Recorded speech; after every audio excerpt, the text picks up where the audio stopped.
नमस्ते। पिछले लेक्चर में हमने नदी के द्वारा निर्मित अपरदनात्मक जो स्थल रूप है इसके अंतर्गत वी आकार की घाटी, गॉर्ज, कैनियन, जलप्रपात तथा शिप्रिका, जलगर्तिका और अवनमन कुंड के बारे में चर्चा करी।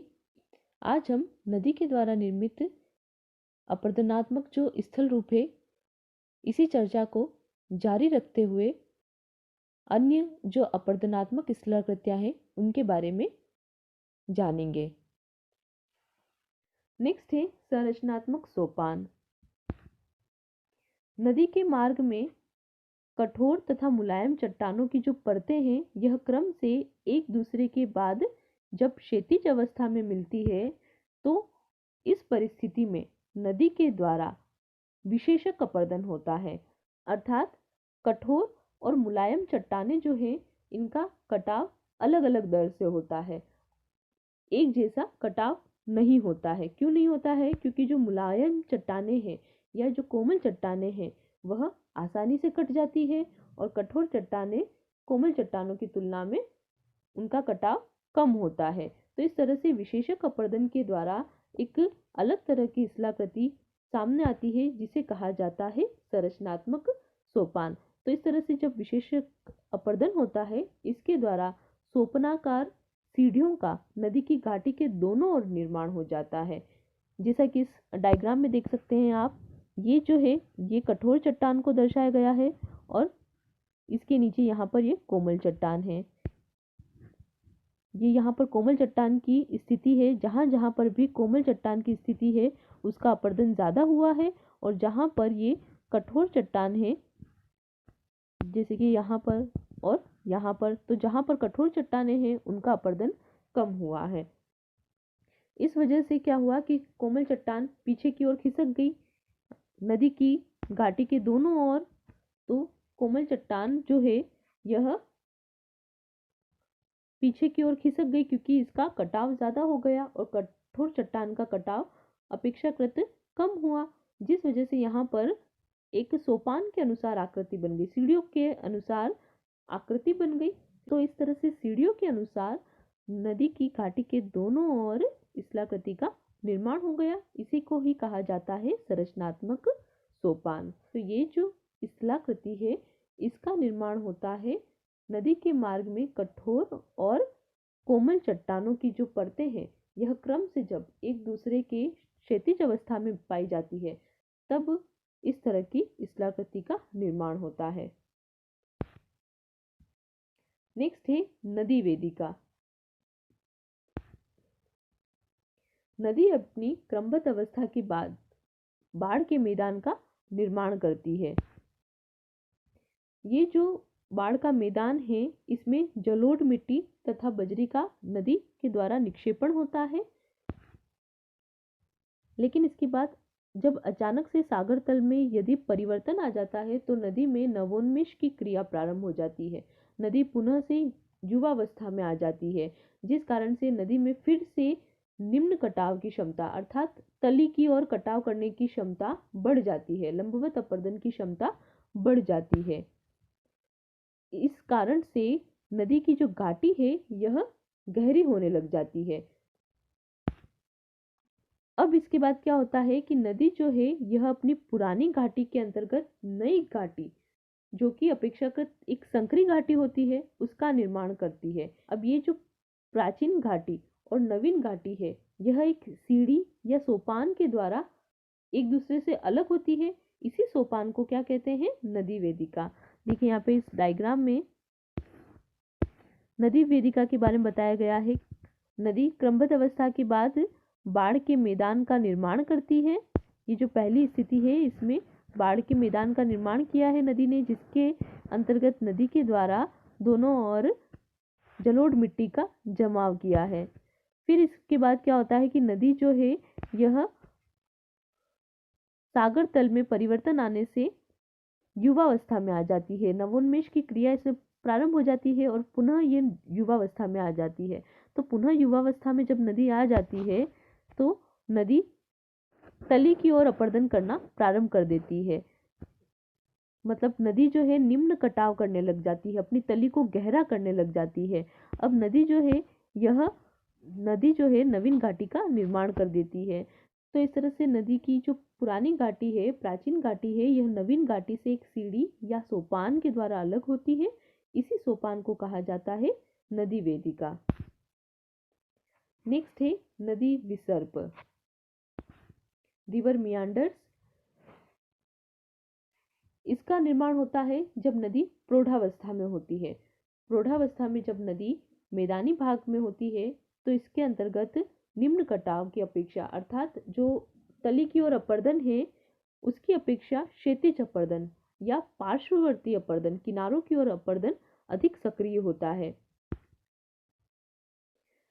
परिणाम स्वरूप जो नदी है यह अपनी घाटी को गहरा करने के बजाय अपनी घाटी को चौड़ा करने लगती है। अपनी घाटी को गहरा करने के बजाय उसको चौड़ा करने लगती है, क्योंकि नदी का जो अपर्दन है यह तली की ओर नहीं होकर के उसके दोनों किनारों की ओर होता है।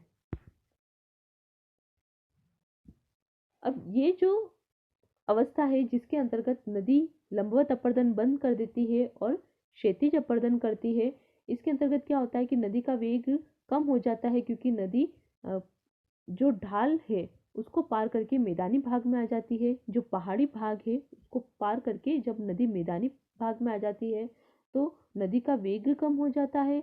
इसी के साथ नदी में अवसादों की मात्रा भी ज़्यादा होती है, जिस वजह से नदी सीधे मार्ग पे न चल करके आगे बढ़ने के लिए टेढ़े मेढ़े मार्ग से गुजरती है। तो इस तरह से नदियाँ टेढ़े मेढ़े रास्ते से होकर के बहती है या सर्पिलाकार रूप में बहती है, सांप के जैसे बहती है।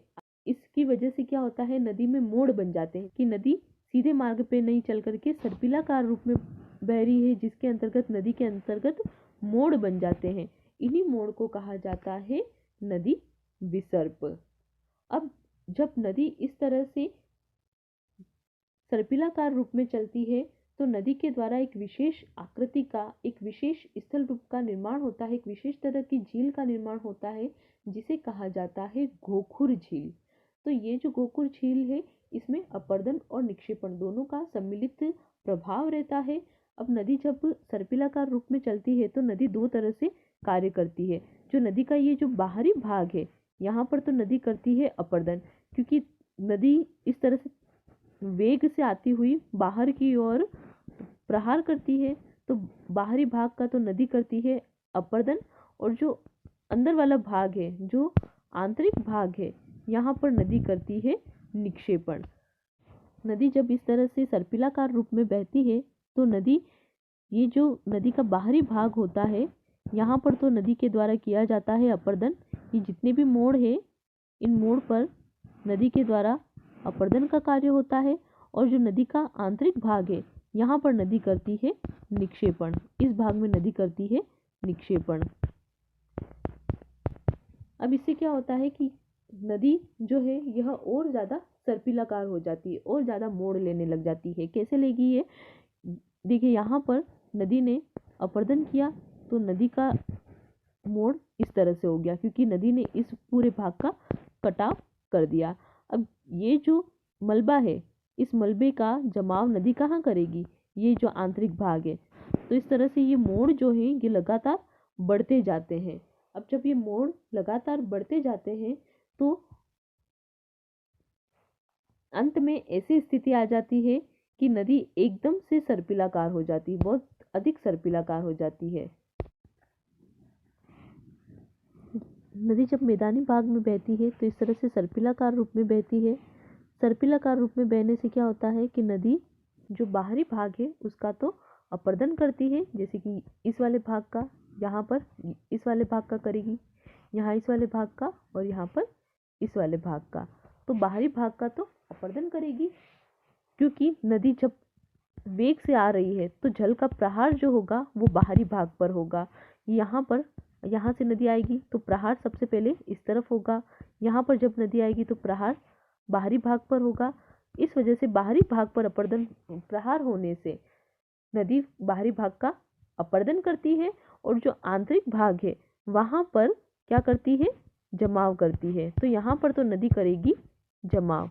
तो इसके माध्यम से क्या होगा कि ये जो भाग है यह इस तरह से बढ़ जाएगा, ये भाग इस तरह से बढ़ गया, ये इस तरह से बढ़ गया। तो ये बाहरी भाग का तो नदी ने कर दिया अपर्दन, और इस बाहरी भाग से जो भी मलबा प्राप्त हुआ उसका यहाँ पर जमाव कर दिया। तो ये हो गया इसका निक्षेपण। तो आंतरिक भाग में तो नदी करती है निक्षेपण और बाहरी भाग में करती है अपर्दन। तो इस तरह से अपर्दन और निक्षेपण का कार्य लगातार चलता रहता है, और लगातार चलते रहने की वजह से नदी का जो मोड़ है वो बढ़ता जाता है।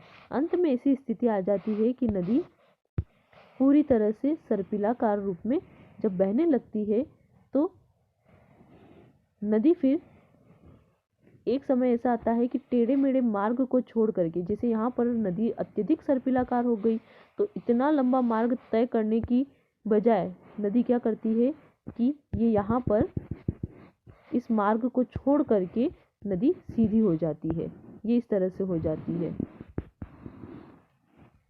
तो ये जो मार्ग छूटा, इससे एक नई झील का निर्माण हो जाता है, और इसी को कहा जाता है गोखुर झील, क्योंकि इसकी जो आकृति है वह गाय के खुर के समान होती है, इसलिए इसे क्या कहा जाता है, गोखुर झील। तो इस तरह से ये झील जो है ये नदी से अलग हो जाती है। ये देखिए इस डायग्राम में गोखुर झील को समझाया गया है। नदी जब सर्पिलाकार रूप में चलती है तो नदी ये इस तरह से सर्पिलाकार रूप में नदी चल रही है, तो नदी क्या करती है कि जो ये बाहरी भाग जो है नदी का, वहाँ पर तो नदी टकराती है, इसलिए उसका अपर्दन करती है। नदी का जो बाहरी भाग है यहाँ पर नदी टकराती है और उसका अपर्दन करती है, और जो आंतरिक भाग है वहाँ पर नदी क्या करती जाती है, जमाव करती जाती है। या आंतरिक भाग में नदी जमाव करती जाती है। फिर नदी अत्यधिक, ये यहाँ पर अत्यधिक कटाव होने के कारण, बाहरी भाग में अत्यधिक कटाव होने के कारण नदी का मोड़ जो है और ज़्यादा विकट हो जाता है। ये देखिए ये दोनों मोड़ पास पास आ गए हैं। अब ये अत्यधिक मोड़ होने की वजह से नदी क्या करती है कि इतना लंबा रास्ता तय करने की बजाय यहाँ पर ये नदी सीधी हो गई, सीधे मार्ग पर बहने लगी। तो पुराने वाले मार्ग को नदी ने छोड़ दिया। ये जो भाग है ये नदी के द्वारा छोड़ दिया गया, और जो ये मोड़ थे इन मोड़ पर मलबे का जमाव हो जाता है। तो इस तरह से इस झील का निर्माण हुआ। इसे कहा जाता है गोखुर झील या ऑक्सबो लेक। अब ये जो झील है, क्योंकि नदी ने अपने पुराने मार्ग को छोड़ दिया और नए मार्ग से बहने लगी, इसने लंबा रास्ता नहीं अपना करके सीधे मार्ग पर बहने लगी, और इस तरह से ये जो भाग है ये नदी से छूट गया, नदी ने इसको छोड़ दिया। इसलिए गोखुर झील को छाड़न झील भी कहते हैं। ये कुछ पिक्चर्स है गोखुर झील की। इसके अंतर्गत नदी सर्पिलाकार रूप में बह रही है, और यहाँ पर देखिए एक जो मोड़ है उसे नदी ने छोड़ दिया और नदी ने दूसरा मार्ग अपना लिया। तो इस तरह से ये गोखुर झील का निर्माण हुआ। एक और पिक्चर देखते हैं। ये यहाँ पर इस पिक्चर में देखिए कई सारी छाड़न झील आपको दिखाई दे रही होगी, कई सारी गोखुर झील दिखाई दे रही होगी। ये देखिए नदी का जो मार्ग था वो इस तरह से था, इतनी सर्पिलाकार रूप में नदी जा रही थी, लेकिन फिर नदी ने क्या किया कि इस मार्ग को नहीं अपना करके एक नवीन मार्ग का निर्माण कर लिया। अब नदी इस तरह से बह रही है। अब यहाँ पर क्या होगा, ये जो भाग अभी नदी के साथ जुड़ा हुआ दिखाई दे रहा है, यहाँ पर बाद में धीरे धीरे अवसादों का जमाव हो जाएगा और ये भी पूरी तरह से एक गोखुर झील बन जाएगी, जैसे कि ये यहाँ पर दिखाई दे रही है आपको। बिल्कुल उसी तरह से यहाँ पर भी ये जो गोखुर झील है ये पूरी तरह से नदी से अलग हो जाएगी। लास्ट है पेनी प्लेन। पेनी प्लेन या संप्राय मैदान जो है इसका निर्माण उस समय होता है जब नदी अंतिम अवस्था में होती है। अंतिम अवस्था में जब नदी के द्वारा क्षैतिज अपर्दन के द्वारा सतह की सारी असमानताएं दूर कर दी जाती है। जो भी ऊंचे उठे हुए भाग होते हैं नदी उसको घिस करके उसको समतल बना देती है, तो उसे कहा जाता है संप्राय मैदान या पेनीप्लेन, एक सपाट भाग का नदी के द्वारा निर्माण हो जाता है। ये भाग कहलाता है संप्राय मैदान या पेनीप्लेन। संप्राय मैदान या पेनीप्लेन का निर्माण उस समय होता है जब नदी अंतिम अवस्था में क्षैतिज अपरदन के द्वारा सतह की असमानताएं दूर कर देती है। अब इस समय क्या होता है कि नदी के द्वारा क्षैतिज अपरदन भी हो रहा होता है और इसी के साथ साथ निक्षेपण का कार्य भी हो रहा होता है। तो संप्राय मैदान का जो निर्माण है यह अपरदन और निक्षेपण दोनों से मिलकर के होता है। अपरदन की वजह से भी होता है क्योंकि नदी मार्ग में आने वाली जो चट्टानें हैं उनको काटती रहती है, उनको घिसती रहती है, और दूसरा जो भी मलबा नदी अपने साथ लेकर आती है उसका जमाव भी करती रहती है। तो इस तरह से पेनीप्लेन जो है यह अपरदन और निक्षेपण दोनों से मिल करके इसका निर्माण होता है, दोनों से मिल करके संप्राय मैदान का निर्माण होता है। नदी जब अपरदन का कार्य करती है तो जो कुछ कठोर चट्टानें होती है जिनका अपरदन नहीं हो पाता है, वो चट्टानें अपरदन के अवशेष के रूप में सतह पर बिखरे हुए रूप में दिखाई देती है। इन्हीं को कहा जाता है मोनाडनाक। तो आज के लेक्चर में हमने नदी के द्वारा बनने वाली अपरदनात्मक स्थलारूप को देखा। नेक्स्ट लेक्चर में हम जो नदी का निक्षेपणात्मक कार्य है उसके द्वारा बनने वाली स्थलाकृतियों के बारे में हम अगले लेक्चर में चर्चा करेंगे। धन्यवाद।